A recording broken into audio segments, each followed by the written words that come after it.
while on the internet, and why he deserves a title to be the internet's biggest coward.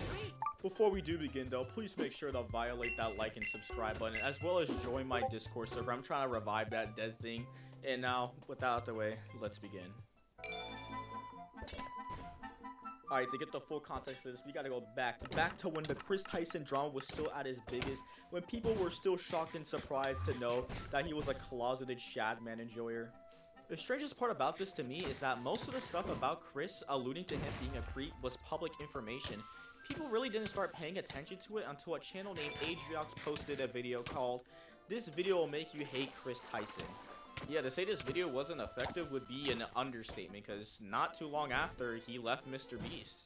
This drama sparked what I personally like to call the Great Beast Hate Era. And with a name like that, I gotta give it a proper introduction. Wealth, fame, power. Mr. Beast, king of the YouTubers, obtained this and everything else the internet had to offer. But his friend turned out to be a creep, and his response brought countless souls to make hate videos. Over the last few days, I've become aware of the serious allegations of Ava Tyson's behavior online, and I am disgusted and opposed to such unacceptable acts. During that time, I have been focused on hiring an independent third party to conduct a thorough investigation to ensure I have all the facts. That said, I've seen enough online and taken immediate action to remove Ava from the company, my channel, and any association with Mr. Beast. I do not condone or support any of the inappropriate actions. I will allow the independent investigators the necessary time to conduct a comprehensive investigation, and will take any further actions based on their findings. These lawyers lured men to watch commentary channels to get the latest information, some taking advantage of this more than others. This is the time known as the Great Beast Hate Era. I swear, man, this is gonna be one of those things, man, I'm gonna look on a few years from now. I'm gonna be like, dang, I really thought this was a good idea to upload. But not too long after this, a new challenger has entered the ring, Dogpack 404.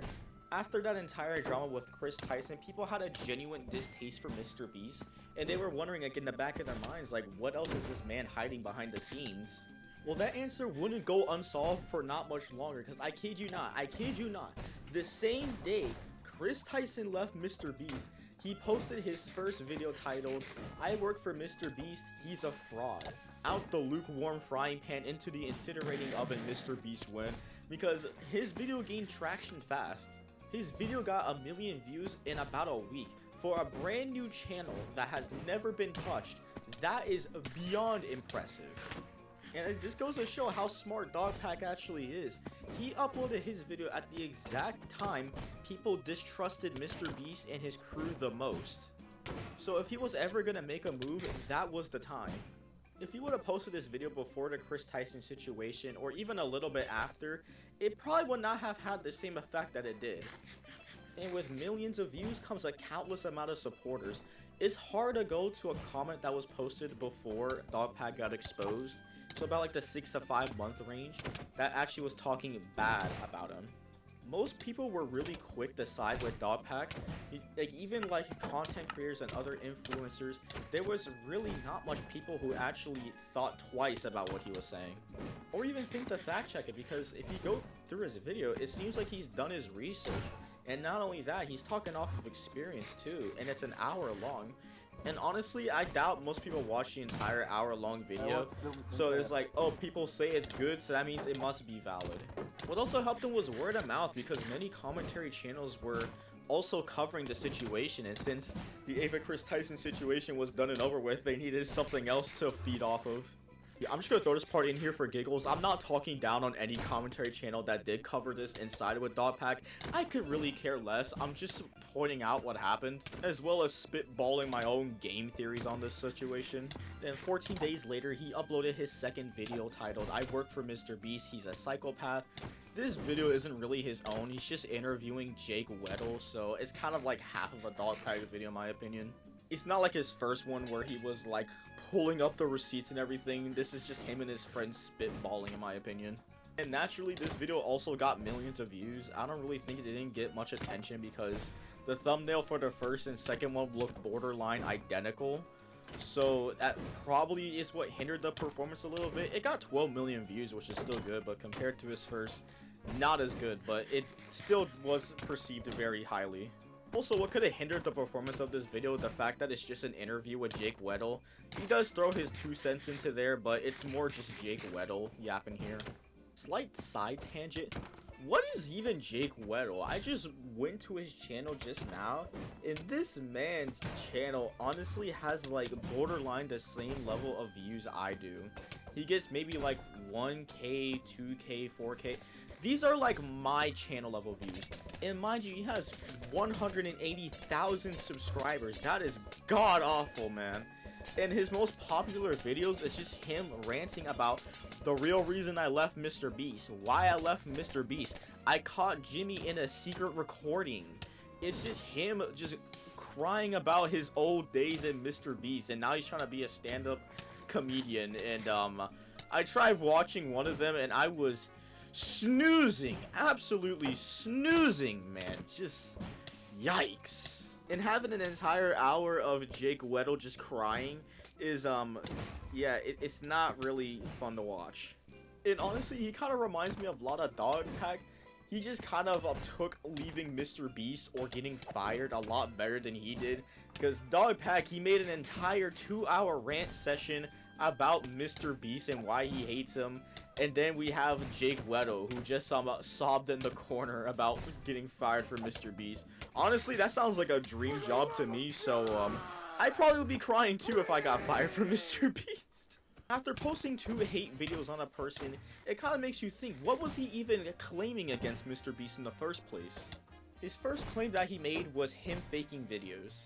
And you guys are probably thinking, what's the big deal with Mr. Beast faking his videos in the first place? It's just entertainment. Well, if that's a big part of your brand, yeah, that will be a big deal.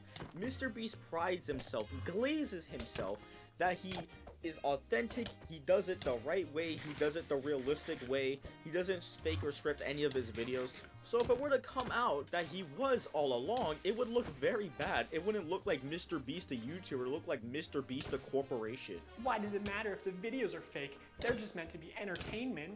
A large part of Mr. Beast's brand is the fact that he doesn't fake videos. I remember when I first started seeing your videos, I was like, this shit's gotta be fake. Oh yeah. It's a Dude, huge so- problem for us now. I actually have to dial back my content sometimes just so people think it's real. This train track is CGI, these bus wheels are CGI, this explosion is fake, this shredder is CGI, this car is digitally lifted, this pit is fake, this guy is fake, this raccoon is a paid actor, this island costs more than $1, this city is not abandoned, these buildings are CGI, and that's your only way out. You can literally get an Uber to the airport for $20. That's not a lurker. It's just a guy. This whole room is fake. This contestant is an actor and a secret employee at Mr. Beast. They haven't got through this fake door twice. This line is scripted. This action is scripted. In fact, pretty much all the videos with Mac are scripted. Another thing he criticized Mr. Beast for was promoting gambling and illegal lotteries to his audience of children, and his main examples were the buy a shirt to be in a video live stream, as well as this one company that his manager had to talk him out of collabing with. It was like this CSGO gambling site sort of thing. Is like you pay money to get a mystery box, and you could get like Lamborghinis and shenanigans like that. October 16th, 2021, same thing. Buy this shirt to be in a video. Shopify dashboard. We just have like a random number generator, and then like we just put the number, like there's 1,000 orders, we just put it, picks number to 1,000, then my people give me the name. So the first person that we're inviting to be in our Squid Game, if you want to enter, click the link in the description, buy the shirt or hoodie, is Alonzo D. Or back in the day, there was Mystery Brand. You remember Mystery Brand? So Mystery Brand is a website where you purchase different boxes with chances of winning things. Take for example this women's Christmas box. It costs $15 to open, and you can win the most expensive Los Angeles real icicle, Sight Balance. I'm willing to bet that this is probably what 99% of the people are getting. Hey, at least Mr. Beast never wanted to work with this obvious scam. I mean, at least Mr. Beast's manager never went on some podcast and talked about how Mr. Beast really wanted to work with this company. No, what's this? Is there anything you've had to say no to? Yeah, tons. Yeah, so a good example. So it was about 3 years or 2.5 years ago when I started working with Jimmy. What was becoming really popular were these like mystery loot crate. Didn't Rice Gum did Yeah, quite a Jake few Paul, people. yeah. Yes, yeah. Yeah, they got a lot of hate for that. Right. Jimmy was, he wanted to work with that company when he heard about it because it was a lot of money and we wanted to give that money away in a video, and I had to talk him back on it. I was like, listen, we're not promoting gambling. I think people are going to see this negatively. So this is a long conversation that him and I had to have, which eventually we passed on the deal. And then Jake, Paul, and Rice Gum ended up doing that deal and got a lot of hate for it. His third claim was hiring people in the registry. I'm just gonna let him take the stage for this one. From what? Dine is the best. 12:44.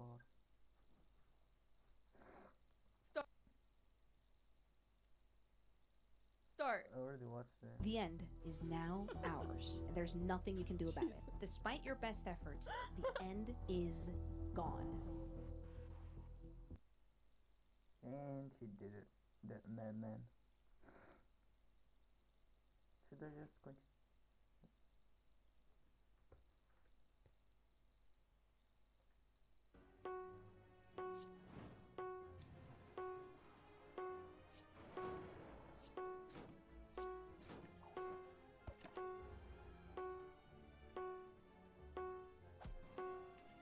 This is gonna be tough. 20 inbound, huh?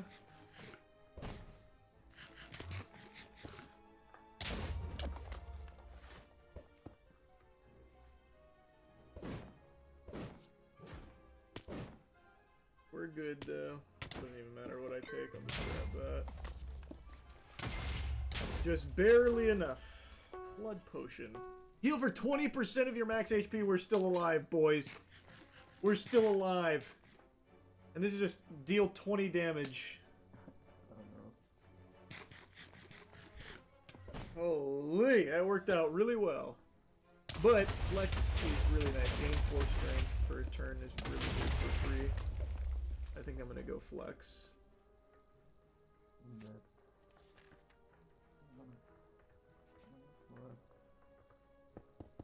Give me something. Oh, here we go. Remove a card from your deck. Yeah, I can't remove curses. This will still be good. Get some of the bloat out of here. I can get rid of a strike, I think. I'll get rid of 1 strike. I'll keep the blocks.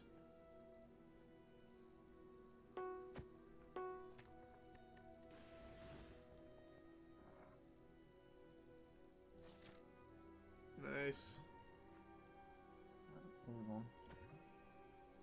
Pop the potion, might as well.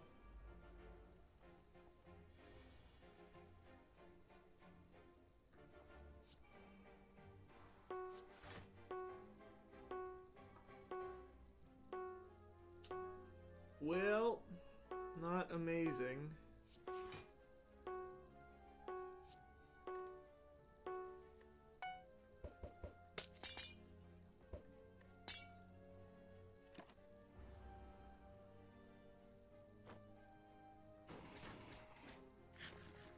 This is gonna be tough.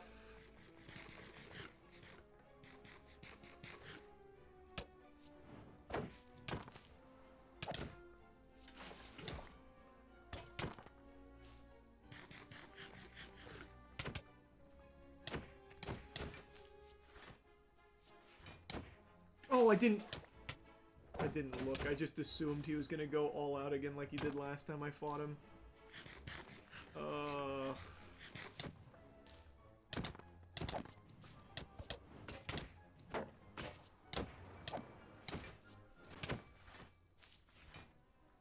Fuck, we were close. If I could have killed him right there, we would have been so good. Oh, I just needed to hit him that one time.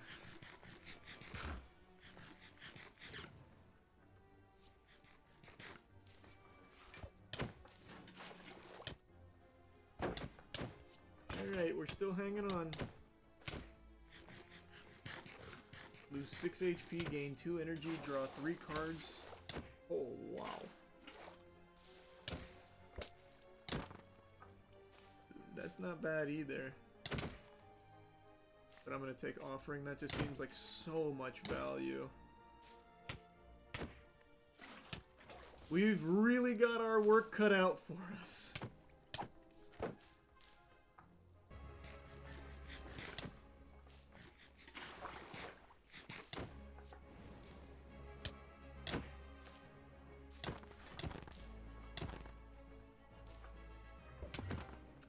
No vulnerable, that's okay.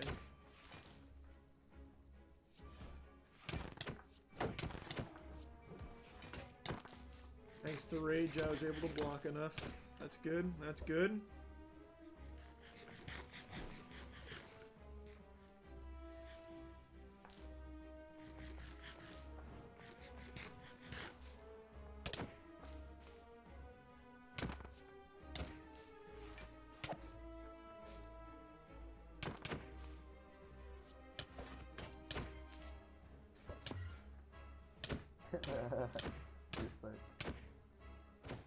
Eek.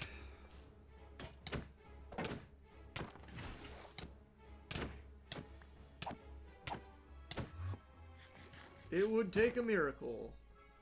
It's over. I have no way of cycling up to this. At least I don't have mail. Fuck!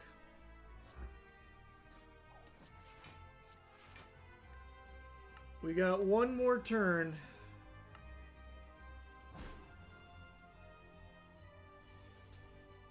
Frail is rough.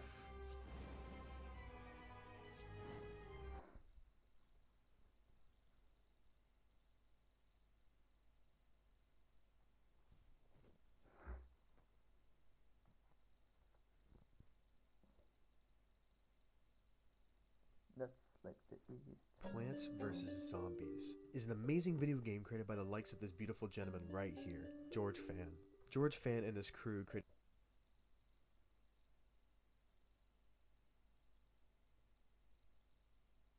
I did not watch this. in the middle lanes to counter damage. Oh, I slept. Today, I found the actual hardest mod ever made. In this mod, basic zombies have even more health than a Giga Gargantuar, newspaper zombies breathe literal fire on plants, and screen door zombies give all zombies screen doors. 20 times more zombies spawn, and literally nobody has even beaten this mod before without cheating. So how long will it take before I lose my mind? I present to you, Plants vs. Zombies, 40 Crumbs Edition.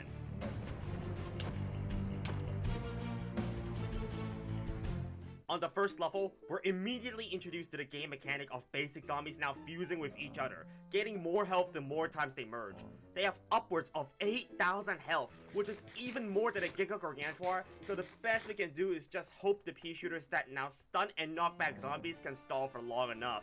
They also do a special spread shot attack for every 15 piece shot, but we have nowhere close to enough firepower regardless, so nothing we can do but spin a lawnmower to beat the first level. It gets worse in level 1 too, as sunflowers now have a 4 times longer cooldown. In the short run, their new extra rainbow sun makes it not as bad, but it's still a massive nerf to sun production. So even with sunflowers, I could not plant enough pea shooters to kill any basic zombies, meaning lawnmowers were our only saving grace once again. But not before we're introduced to the new grass tough flag zombie. It accelerates, has 10 times more health, and deals 4 times more damage. I didn't say any of these zombies were designed to be killable. You know it's bad when we're at the end of the second level and we haven't even killed a single zombie yet. And now we're introduced to Kona zombies, which fire literal lasers. This ranged attack makes stalling them with pea shooters much more difficult than the basic zombies, making Cherry Bomb our only option against them. But since this level only sends zombies in free lanes, we can actually cheese it by just stalling with pea shooters and using Cherry Bomb every other wave to kill everything the game throws at us. So we survived this level, but things are not looking great for what's coming next. Because zombies now spawn in 5 lanes, Cherry Bomb won't do the job anymore, so we need pea shooters to start putting in some work, and somehow afford them with only 2 sunflowers. I honestly thought this was an impossible task, but the zombies being more spread out actually helped us, as each pea shooter had fewer zombies to deal with, which let us kill some of them at the very least. However, it's not all good news. I found out the hard way that Conet laser beams pierce through plants, so walnuts can't even protect plants behind them in this scenario.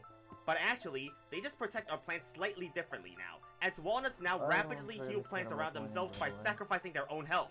They essentially absorb all damage that the plants around them take, and this unexpected discovery made protecting our plants across 5 lanes much easier than I expected, so this was actually the easiest level thus far. 4 levels in, and we've beaten all 4 on our first try. Surely this mod can't be that hard. Well, let's skip forward to 1.6, where the difficulty will become apparent, because here is where our nightmares truly begin. Pole vaulters were buffed in 5 different ways in this mod, now moving twice as fast, jumping quadruple the distance, eating plants twice as quickly, and can now jump over lawnmowers. Well, we literally lost against the first pole vaulter that spawned. Oh, but I haven't even mentioned its 5th buff.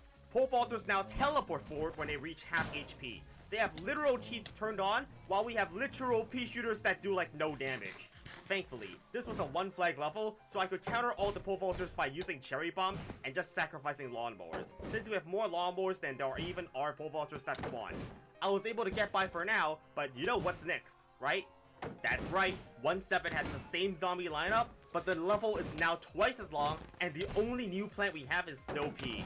I guess there's also Potato Mine that I haven't shown yet, but did you know Potato Mine gives damage amplification? It makes all plants do double damage temporarily, which feels like such a random gimmick, but we'll need any help we can get, since Snow Pea doesn't really help us much. It's just a pea shooter that costs twice as much but slows down zombies. I mean, slowing down zombies doesn't matter because we still have no way to take down pole vaulters without Cherry Bomb.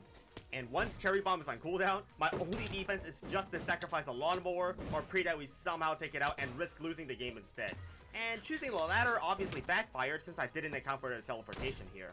The worst part is that all our plants are either expensive or slow cooldown, so it's difficult even to afford short-term defense quickly. And right now, the early game is just a game of Cherry Bomb, Lawnmower, or Bust. And after I still couldn't figure out how to kill early vaulters, I resorted to sacrificing lawnmowers early on in hopes that we could build a strong enough defense later. Now you'd expect that we have an insane defense to show for by losing all but one of our lawnmowers early, but all I managed to get was just a column of snow peas and pea shooters. Oh, and to add insult to injury, this mod has a 5x spawn rate multiplier on flags on top of the already 4x increased spawn rate. So you tell me how I was supposed to defend 13 pole vaulters at once with this defense. 20x increased spawn rate for flags, very balanced indeed. Even if we're lucky enough to survive those pole vaulters, now there's the impossible task of killing all the Conets and high tier basics with just 2 columns of attackers. Even damage amplification won't seem to make a difference at all, and there are just too many zombies even for a Walnut's healing to keep up. With such weak plants, this many zombies, Sunflower's nerfed to the absolute abyss, and absolutely ridiculous pole vaulters, this is the first taste of just how absurd this mod gets. I spent a whole bunch of attempts developing different strats, with most ending in utter failure. But eventually, I found that proccing pole vaulters on the 6th column makes them land on the 2nd column, then teleport to the 1st column once reaching half health, from where it'll then eventually die to the backwards moving spread shots from our few shooting plants. Without doing this, we won't have enough damage against everything. And if a pole vaulter passes the 6th column, it's pretty much a guaranteed loss without Cherry Bomb because they instantly jump into the house otherwise. So, even knowing a strategy that can deal with them, it still took me several more attempts not to die early while setting up this defense. And after an hour of playing this level, I finally got a run where I got favorable enough spawns early and got enough chomp blockers to counter the pole vaulters. That's not to mention I also had to figure out that pole vaulters teleport slightly more than 1 tile, which makes a massive difference here because it means snow peas in the back can't hit pole vaulters with their regular attack, so this placement utilizes their spread shots even more efficiently. After making every possible optimization, I could finally save my Cherry Bomb for the first flag of pole vaulters, allowing me to stall the rest of the brown coats long enough with pea shooters to cycle back to another Cherry Bomb. And at last, we defended the first flag without losing the lawnmowers or the game. An hour of work to find a way to defend just the first flag is absolutely crazy work. And thankfully, the waves afterwards weren't nearly as bad since there's not a 20x increased spawn rate until the final wave. That's how I managed to beat 1-7, and if you thought that was crazy, it gets way worse in the later worlds, so keep watching to find out. Let's move on to the next level. With more than 6 plants now unlocked, I can start choosing my seeds every level. At first glance, Buckethead zombies seem unchanged, but they actually have significantly more health and move faster the more damage they've taken. That all sounds scary, but since choppers now stun the zombies they attack with 95% uptime while dealing high damage, it's the perfect counter against bucketheads. But that's not all. Choppers now also heal all the plants in the 3x free area around itself every attack. You can see this green bar, which represents the Walnut's health, and it slightly increases every time a chomper next to it attacks. This makes Chomper and Walnut a fantastic combo. One of them tanks the hits and the other heals it back up. Our defense was left pretty much unscathed by the final wave thanks to the Chomper heals. So this level is relatively free, but I wouldn't get too excited just yet. That's because we're now on to the penultimate level of the first world. Here's the catch. Since pole vaulters jump as soon as they're in front of a plant, we can't hold them in place with chompers since they just teleport forward after reaching half health and immediately jump into our backlines. and repeaters not getting buffed much in this mod, being just a pea shooter that shoots twice as fast with the same abilities, we don't have many more defensive options than we did in 1.7. Now, considering that this level also adds buckethead zombies, I was in for trouble since I spent like 800 on repeaters and they basically do like no damage. I literally had to cherry bomb before even the first flag just to stop the bleeding. And if you remember, 20 times more zombies spawn on flag waves, and now that there are buckethead zombies, you're telling me I have to kill all of these 15 buckethead zombies that have 3000 HP each. Just to highlight how stupid this is, the combined health of all these zombies here is higher than Dr. Zombosses. Like, good luck defending this without infinite cherry bombs. This puts us back in the same predicament we were in 2 levels earlier. How do we not get absolutely steamrolled by the first flag if doing the same thing again certainly won't do the trick? If I wasn't getting completely cooked by bucketheads on the first flag, I was losing left and right to pole vaulters early on still. Not only that, I was getting some of the most stupid interactions in my run. Like one time a pole vaulter seriously MLG jumped over a lawnmower, letting it make a run straight into the house. You can't possibly make this up. But through sheer chance, I managed to beat the level. See, there were so many pole vaulters at the top that they managed to out DPS the Walnut's healing, forcing me to use the lawnmower, which in turn cleared out the first lane preemptively. Now, that lawnmower sacrifice was obviously unintentional since spending lawnmowers later is almost always better since it gets more value. But it just so happened to be beneficial here because it reduced the amount of pressure on this Walnut in lane 2, giving us just enough extra stalling time to kill off 2 waves on the second lane at once with 1 potato mine. That 1 potato mine single-handedly saved the run by providing us massive value, but being such a niche interaction, had this maneuver not just happened by chance, I would have probably not gotten very far, but luck will always be a part of the process of beating these levels. I got away with it this time, but you'll see just how bad it gets in the later levels. Now, let's move on to the last level of World 1. The last level of every world is a conveyor belt level, where, you know, you have to survive the onslaught with random plants. Emphasis on the random part, because so many zombies spawn, it's literally impossible to beat this if we don't regularly get cherry bomb from the conveyor belt to clear out the crowds.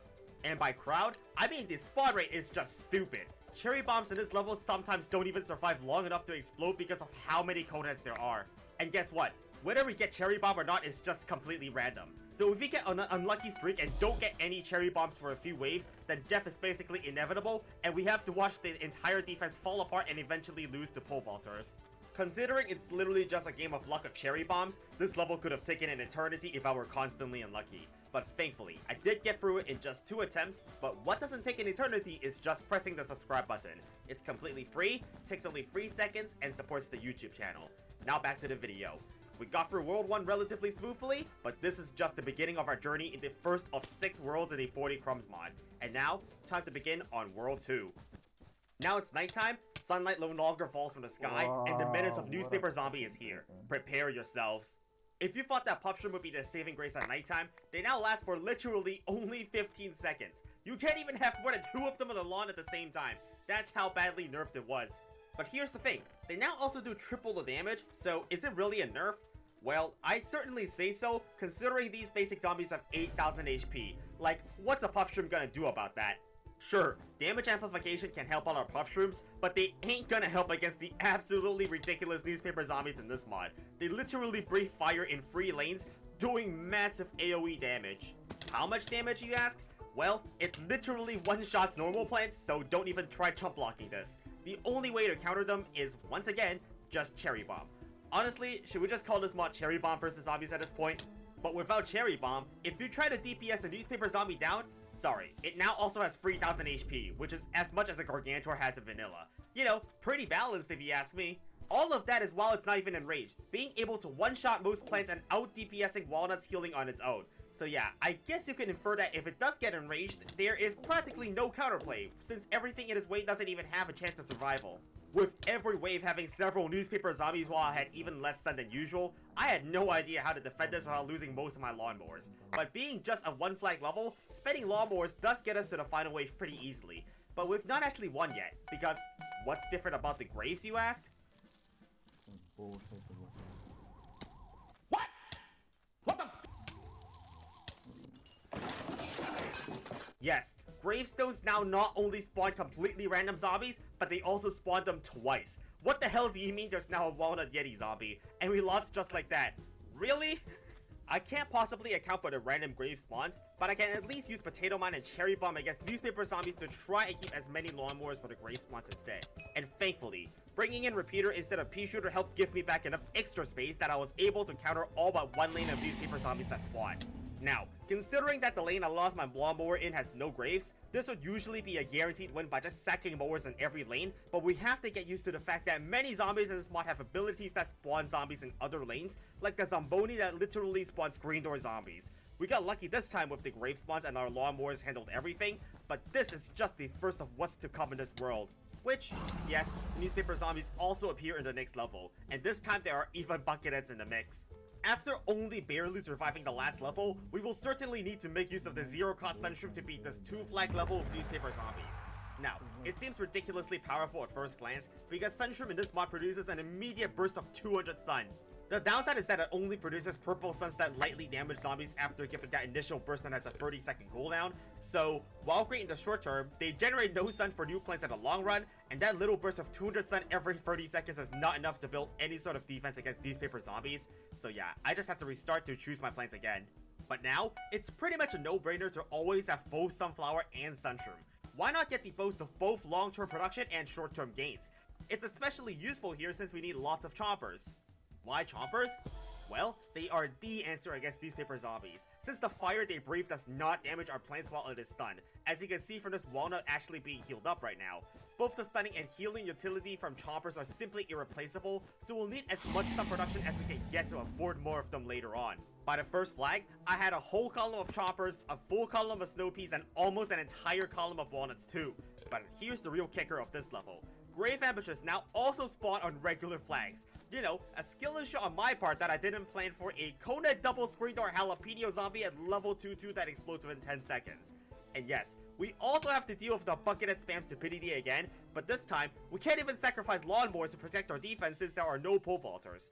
Yeah, I think we're gonna at least need Cherry Bomb for this. Oh, but even with Cherry Bomb, it's not even close to a guaranteed win because the graves can just spawn zombies that don't die to a Cherry Bomb, including a Tona newspaper zombie and a football zombie that has a circling ring of basketballs around it. Literally, what am I supposed to do if even Cherry Bomb can't defend this? Guess I'm just not praying hard enough to RNGesus. So I thought, if the damage of one Cherry Bomb isn't enough, I suppose bringing in Potato Mine for damage amplification will help us more than Snow Pea would. But you know, damage amplification only works if the Cherry Bomb doesn't die instantly. Like, seriously, how has everything that could have gone wrong in this level so far gone wrong for us? But hey, I was still alive because there was one lane of defense that somehow survived, and you know, I'm not backing down when I still have a path to victory, so I started rebuilding some sun producers.